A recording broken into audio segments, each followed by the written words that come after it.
saya Ratna Nawangsari, NPM 2211080079. Di sini saya akan mempresentasikan makalah saya yang berjudul Pemikiran Pendidikan Islam menurut Al-Ghazali. Yang pertama yaitu biografi Al-Ghazali. Nama lengkap Al-Ghazali merupakan Abu Hamid Muhammad bin Muhammad Al-Ghazali. Dia dilahirkan di kota kecil Tus yang termasuk daerah Khurasan, Iran tahun 450 Hijriah, bertepatan dengan tahun 1058 Masehi. Sedangkan Al-Ghazali diambil dari nama Guzalah yang merupakan nama sebuah kampung di Tus. Di kota ini pula beliau meninggal dan dikebumikan pada tahun 505 Hijriah atau 1011 Masehi. Ayahnya bekerja sebagai pemintal wol yang kemudian dijualnya di tokonya di Tus. Menjelang wafatnya, ayah Al-Ghazali menitipkan kedua putranya Al-Ghazali serta saudaranya Ahmad pada temannya yang juga seorang sufi dan memberinya sejumlah harta yang ditabungnya. Selama ini Al-Ghazali belajar fikih di Tus kepada Ahmad Al-Razakani. Selanjutnya setelah beranjak remaja beliau pergi ke kota Jurjan untuk belajar kepada Abu Nasr Al-Ismail dan akhirnya ke Neisabur untuk belajar pada Abu Al-Mali Al-Juwaini yang digelari Imam Al-Haramain. Pada Imam Haramain ini Al-Ghazali menyelidiki kalam Al-Asy'ari sehingga beliau benar-benar menguasainya. Setelah beberapa saat belajar dengan Imam Al-Haramain, beliau berkunjung ke kota Askar untuk menemui Nizam Al-Mulk, Perdana Menteri Bani Saljuk. Nizam akhirnya mengangkat Al-Ghazali menjadi pengajar di Universitas Nizamiyah di Baghdad. Pada usia 34 tahun, Al-Ghazali tinggal di kota Baghdad serta mengajar di Universitas Nizamiyah. Di kota ini nama Al-Ghazali semakin populer dan disambut hangat serta diperlakukan sangat hormat. Menurut kesaksian Abdul Al-Ghafir Al-Farisi yang hidup semasa dengan Al-Ghazali seperti yang dituturkan oleh Al-Subki, kepopuleran Al-Ghazali hanya setingkat di bawah Imam Al-Khurasan dalam mengalahkan kepopuleran para pejabat serta menteri Bani Saljuk. Lalu yang selanjutnya, pemikiran pendidikan Islam Imam Al-Ghazali.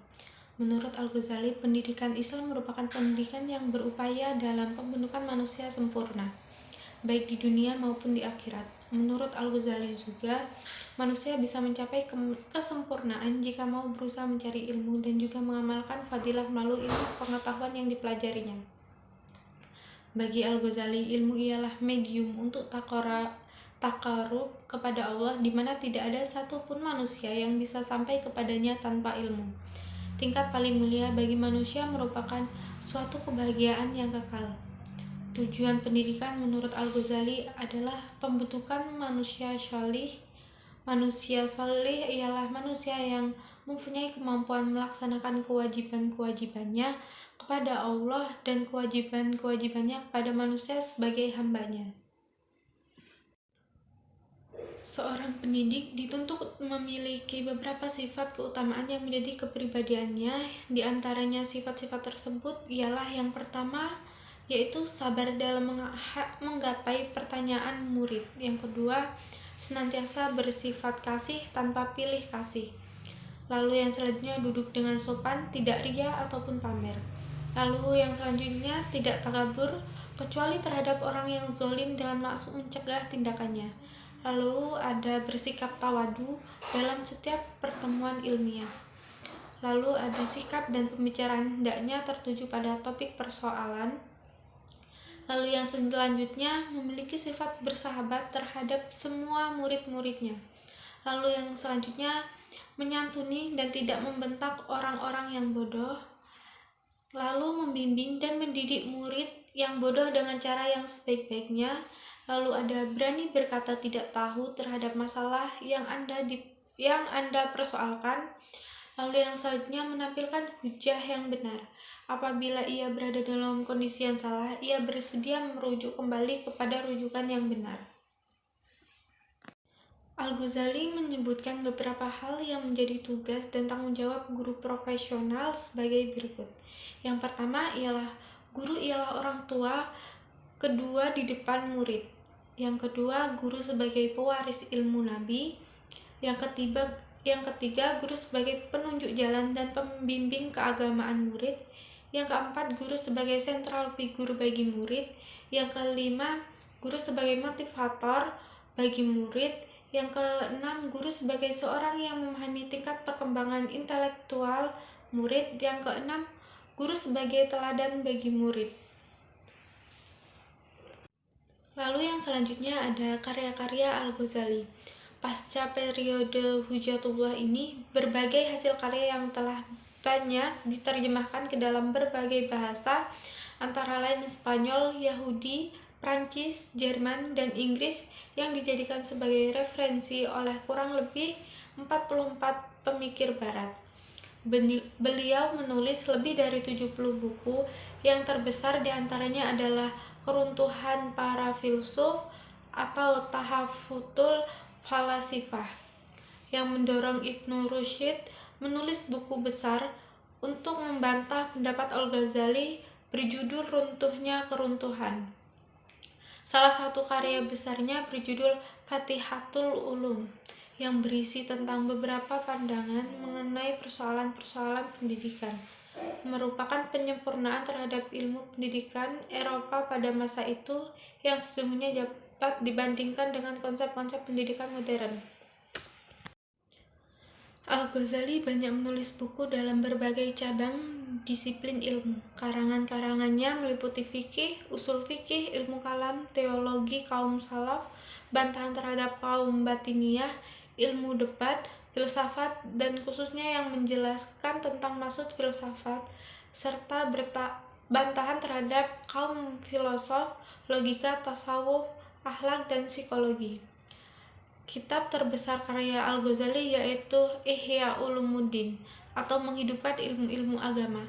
Karangannya ini beberapa tahun ini dipelajari secara seksama di Syam, Yerusalem, Hejaz, dan Tus.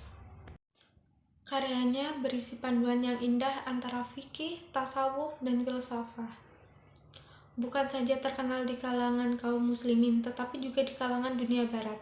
Karya-karya Al-Ghazali ada yang membaginya sebagai berikut. Yang pertama, di bidang filsafat meliputi Maqasid al-Falasifah, Tahafut al-Falasifah, Al-Marif al-Aqliyah. Lalu di bidang agama meliputi Ihya Ulumuddin, Al-Munqidh min al-Dalal, Minhaj al-Abidin. Lalu di bidang akhlak tasawuf meliputi Mizan al-Amal, Kitab al-Arba'in, Miskat al-Anwar, Al-Adab fi al-Adin, Ar-Risalah al-Laduniyah. Lalu di bidang kenegaraan meliputi Mustaziri, Sir al-Alamin, Nasihat al-Muluk, Suluk al-Sultanah. Baik, kesimpulan yang dapat diambil yakni Al-Ghazali atau Muhammad bin Ahmad Al-Ghazali merupakan tokoh pendidikan Islam yang sudah tidak diragukan lagi kemampuannya dalam bidang pendidikan Islam. Menurut Al-Ghazali, subjek pendidikan terdapat dua kategori, yaitu pendidikan murid, sedangkan dalam menyusun kurikulum pelajaran, sementara metode yang digunakan yaitu mulai dengan hafalan dan pemahaman, kemudian dilanjutkan dengan keyakinan dan pembenaran.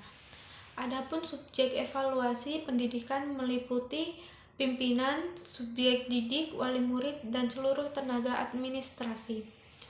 Baik, sekian presentasi yang bisa saya sampaikan. Apabila ada salah kata, saya mohon maaf. Wassalamualaikum warahmatullahi wabarakatuh.